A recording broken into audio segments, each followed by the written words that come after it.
Committee റിപ്പോർട്ടിനായുള്ള കാത്തിരിപ്പ് ഇനിയും വൈകും. നടി രഞ്ജിനിയുടെ ഹർജിയിൽ തിങ്കളാഴ്ച തീരുമാനമായാലും സിനിമാ മേഖലയിലുള്ളവർ തന്നെ വീണ്ടും കോടതിയെ സമീപിച്ചേക്കുമെന്നുള്ള സൂചനകളും ശക്തമാണ്. റിപ്പോർട്ട് പുറത്തുവിടാനുള്ള അവസരമാണ് നിലപാട് മാറ്റത്തിലൂടെ സർക്കാർ പാഴാക്കി കളഞ്ഞതെന്ന വാദവും നിലനിൽക്കുന്നുണ്ട്. നേരത്തെ നിർമ്മാതാവിന്റെ ഹർജി തള്ളി റിപ്പോർട്ട് പുറത്തുവിടാൻ ഹൈക്കോടതി അനുവാദം നൽകിയതിന്റെ പിറ്റേ ദിവസം തന്നെ റിപ്പോർട്ട് സർക്കാരിന് പുറത്തുവിടാമായിരുന്നു. റിപ്പോർട്ട് പുറത്തുവിടാനുള്ള നടപടിക്രമങ്ങൾ പൂർത്തിയാക്കിയപ്പോഴാണ് നിർമ്മാതാവിന്റെ ഹർജി കോടതിയിൽ എത്തിയതെന്നായിരുന്നു സർക്കാർ പറഞ്ഞത്. ഹൈക്കോടതി ഉത്തരവ് വന്ന് 2 ദിവസം കഴിഞ്ഞാണ് നടി രഞ്ജിനിയുടെ ഹർജി എത്തിയത്. കഴിഞ്ഞ ദിവസവും റിപ്പോർട്ട് പുറത്തുവിടാനുള്ള സാഹചര്യം സർക്കാരിന് ഉണ്ടായിരുന്നെങ്കിലും ചെയ്തില്ല. ഇതിൽ നിന്ന് റിപ്പോർട്ട് പുറത്തു വരുന്നതിലെ താല്പര്യമില്ലായ്മ പ്രകടമാണ്. ഹേമ കമ്മിറ്റി റിപ്പോർട്ടിന്റെ പകർപ്പ് ആവശ്യപ്പെട്ടുള്ള നടി രഞ്ജിനിയുടെ ഹർജിയിൽ തീരുമാനമായാലും സിനിമാ മേഖലയിൽ നിന്ന് തന്നെ ഇനിയും ഹർജികൾ വരാനുള്ള സാധ്യതയും കാണുന്നുണ്ട്. നിയമ പോരാട്ടങ്ങൾ നീണ്ടാൽ ഹേമ കമ്മിറ്റി റിപ്പോർട്ട് വെളിച്ചം കാണുന്നത് ഇനിയും നീളും. റിപ്പോർട്ട് പുറത്തു വരാതിരിക്കാൻ തിരശ്ശീലയ്ക്ക് പിന്നിൽ നടക്കുന്നത് തിരക്കഥയെ വെല്ലുന്ന ട്വിസ്റ്റുകളാണ്. റിപ്പോർട്ട് പുറത്തുവിടുന്നതിൽ സർക്കാരിന് മുന്നിൽ ഒരു തടസ്സവുമില്ലെന്ന് സാംസ്കാരിക മന്ത്രി സജി ചെറിയാൻ പറയുമ്പോഴും വിവരാവകാശ നിയമപ്രകാരം റിപ്പോർട്ട് പുറത്തു പോകാതിരിക്കാൻ സർക്കാരും വകുപ്പ് ഉദ്യോഗസ്ഥരും ശ്രമിക്കുന്നുണ്ടെന്നും സംശയപ്പെടുന്നുണ്ട്. റിപ്പോർട്ട് പുറത്തുവിടണമെന്ന് ഉത്തരവിട്ട സംസ്ഥാന വിവരാവകാശ കമ്മീഷന് മേൽ പോലും കടുത്ത സമ്മർദ്ദമാണ് ഉണ്ടായതെന്നാണ് റിപ്പോർട്ടുകൾ.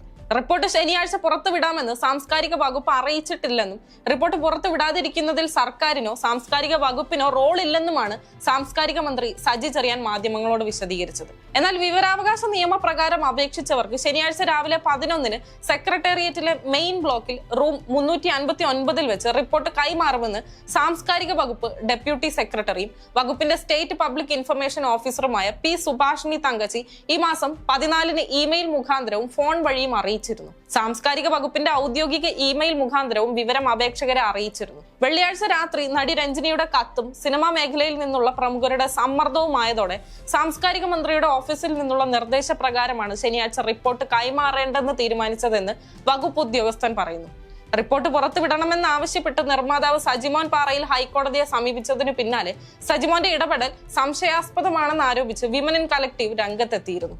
അന്ന് കേസിൽ കക്ഷി ചേരാത്ത നടി രഞ്ജിനി റിപ്പോർട്ട് പുറത്തുവിടാൻ മണിക്കൂറുകൾ മാത്രം ബാക്കി നിൽക്കെ അപ്പീലുമായി എത്തിയതിലും സിനിമാ മേഖലയിലെ പ്രമുഖരുടെ സമ്മർദ്ദമുണ്ടെന്നാണ് ആരോപണം.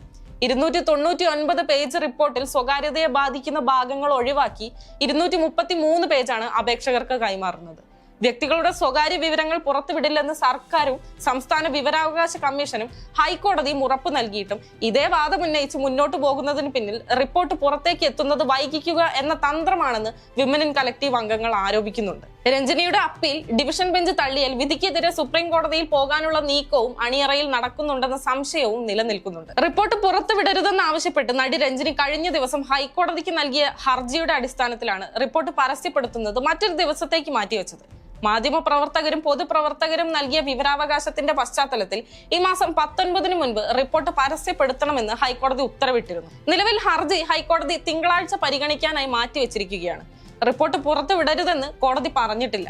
എങ്കിലും ഹർജി നിലനിൽക്കെ റിപ്പോർട്ട് പുറത്തുവിടേണ്ടതില്ലെന്നാണ് സർക്കാർ തീരുമാനം. സിനിമാ മേഖലയിലെ സ്ത്രീകൾ നേരിടുന്ന പ്രശ്നങ്ങളും നീതി നിഷേധങ്ങളും തൊഴിൽ സാഹചര്യങ്ങളും ഒക്കെ പഠിക്കാൻ രാജ്യത്ത് ആദ്യമായി രൂപീകരിച്ച കമ്മീഷനാണ് ഹേമ കമ്മിറ്റി. സിനിമാ രംഗത്തെ വനിതാ കൂട്ടായ്മയായ വിമൻ ഇൻ സിനിമ കളക്ടീവ് നൽകിയ നിവേദനത്തിന്റെ അടിസ്ഥാനത്തിലാണ് കമ്മിറ്റി രൂപം കൊണ്ടത്. ഹൈക്കോടതി മുൻ judge K Hema, retired IAS ഉദ്യോഗസ്ഥ KB വത്സലകുമാരി എന്നിവരാണ് കമ്മിറ്റി അംഗങ്ങൾ. 2017 നിയോഗിക്കപ്പെട്ട കമ്മിറ്റി 2019 ഡിസംബറിലാണ് റിപ്പോർട്ട് സമർപ്പിച്ചത്. 2 ഭാഗങ്ങൾ അടങ്ങിയതാണ് ഹേമ കമ്മീഷൻ റിപ്പോർട്ട്. ഇതിന്റെ ആദ്യ ഭാഗത്താണ് ശുപാർശകൾ. 2ാം ഭാഗം വീഡിയോ ഓഡിയോ ക്ലിപ്പുകൾ അടങ്ങിയതാണ്.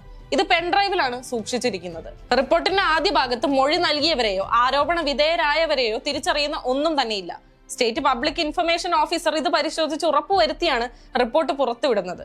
നിർമ്മാതാവ് സജിമോൻ പാറയിലാണ് റിപ്പോർട്ട് പുറത്തുവിടരുതെന്ന് മുൻപ് ആവശ്യപ്പെട്ട് ഹർജി നൽകിയത്. റിപ്പോർട്ടിന്റെ പ്രസക്ത ഭാഗങ്ങൾ പുറത്തുവരാൻ ഇതിലൂടെയാണ് വഴിയൊരുങ്ങിയത്. റിപ്പോർട്ട് ഏകപക്ഷീയമായതിനാൽ പുറത്തുവിടരുതെന്ന ആവശ്യമാണ് നിരസിച്ചത്. ജസ്റ്റിസ് VG അരുണാണ് ഹർജി തള്ളി വിധി പ്രസ്താവിച്ചത്. എന്നാൽ റിപ്പോർട്ട് ഒരാഴ്ചയ്ക്ക് ശേഷമേ പുറത്തുവിടാവൂ എന്നും റിപ്പോർട്ടിൽ വ്യക്തമാക്കിയിരുന്നു. നടിയെ ആക്രമിച്ച കേസിന് പിന്നാലെ സിനിമാ രംഗത്തെ വനിതകൾ നേരിടുന്ന പ്രശ്നങ്ങൾ പഠിക്കാൻ നിയോഗിച്ച സമിതിയാണ് ജസ്റ്റിസ് ഹേമ അധ്യക്ഷയായ കമ്മിറ്റി. ഈ സമിതി റിപ്പോർട്ട് സമർപ്പിച്ച് 4.5 വർഷം കഴിഞ്ഞിട്ടും സർക്കാർ യാതൊരു നടപടിയും സ്വീകരിച്ചില്ല. ഒടുവിൽ റിപ്പോർട്ടിന്റെ പ്രസക്ത ഭാഗങ്ങൾ പുറത്തുവിടാൻ മുഖ്യ വിവരാവകാശ കമ്മീഷണർ ഉത്തരവിട്ടതോടെയാണ് ഹൈക്കോടതിയിൽ ഹർജി എത്തിയത്. സ്റ്റേറ്റ് പബ്ലിക് ഇൻഫർമേഷൻ ഓഫീസറാണ് റിപ്പോർട്ട് പുറത്തുവിടേണ്ടത്. അതിൽ സാംസ്കാരിക വകുപ്പിനും സിനിമാ വകുപ്പിനും സർക്കാരിനും യാതൊരു പങ്കുമില്ല. കോടതി പറയുന്നത് എന്നാണോ അപ്പോഴായിരിക്കും റിപ്പോർട്ട് പുറത്തുവിടുന്നത്.